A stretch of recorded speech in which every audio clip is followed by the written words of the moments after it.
बिस्मिल्लाहिर्रहमानिर्रहीम। अस्सलाम वालेकुम अज़ीज़ ख़वातीन व हज़रात। हाज़र व नाज़र साहिब जलाल व करम यकता व मेहरबान बेमिसल रब्बुल आलमीन के बाबरकत नाम से आज की वीडियो का आगाज़ करते हैं। आज की वीडियो में कुछ इन्फॉर्मेशन शेयर करेंगे मर्दाना बांझपन यानी मेल इनफर्टिलिटी के मतलब। मर्दाना बांझपन एक बहुत बड़ा मसला है। पूरी दुनिया में अब तक इसका 100% इलाज मुमकिन नहीं हुआ, क्योंकि मर्दाना बांझपन की बहुत सी वजूहात हैं और इनका इलाज भी अलग अलग अद्वियात से ही मुमकिन हो सकता है। इस वीडियो में कुछ ऐसी वजूहात आपको बताएंगे जो मर्दाना बांझपन की वजह बनती हैं। इसमें सबसे पहले सिगरेट का कसरत से इस्तेमाल करना, अल्कोहल का इस्तेमाल करना, अंडरगारमेंट्स का ज़्यादा टाइट होना, इसके अलावा पेस्टिसाइड्स का इस्तेमाल करना।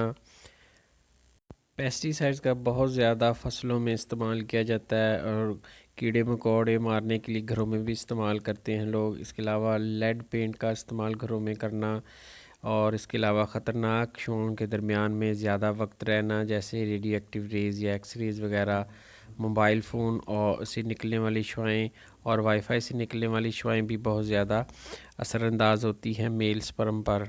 और आजकल सबसे ज़्यादा वजह यही बन रही है कि जो मोबाइल फ़ोन से शुआएँ निकलती हैं, इसके मुसलसल इस्तेमाल से ये आपके डीएनए को डैमेज करता रहता है, जिससे मर्दों में मेल इनफर्टिलिटी यानी मर्दाना बांझपन की शरह ज़्यादा हो रही है।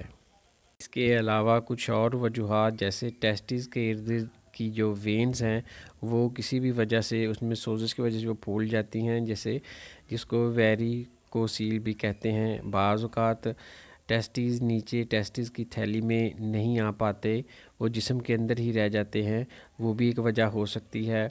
इसके अलावा बहुत तेज़ अद्वियात यानी एंटीबायोटिक्स का ख़ुद से इस्तेमाल करना। इसके अलावा मर्दाना हार्मोन यानी टेस्टोस्टेरोन का कम पैदा होना और इसके अलावा कैंसर के इलाज में इस्तेमाल होने वाली शुआएँ जैसे कीमोथेरेपी और रेडिएशन थेरेपी वगैरह का इस्तेमाल ज़्यादा करना या उसके इर्द गिर्द रहना भी इसकी एक बड़ी वजह हो सकती है।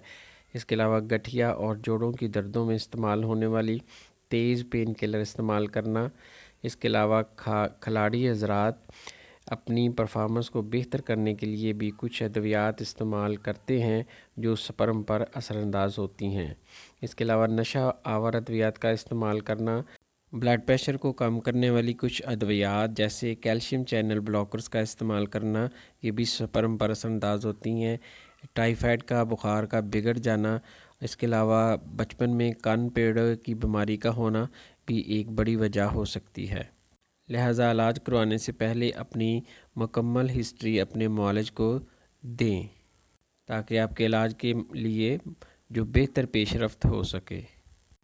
इनमें से कोई भी वजह हो सकती है जिससे आपका स्पर्म कमज़ोर हो सकता है और आप औलाद पैदा करने के काबिल नहीं रहते, यानी आप मर्दाना बांझपन का शिकार हो जाते हैं। ये थी जी इन्फॉर्मेशन मर्दाना बांझपन की वजूहात के मतलब। इंशाल्लाह मिलते हैं नेक्स्ट वीडियो में। दुआओं में याद रखिएगा। अस्सलाम वालेकुम रहमतुल्लाहि व बरकातहू।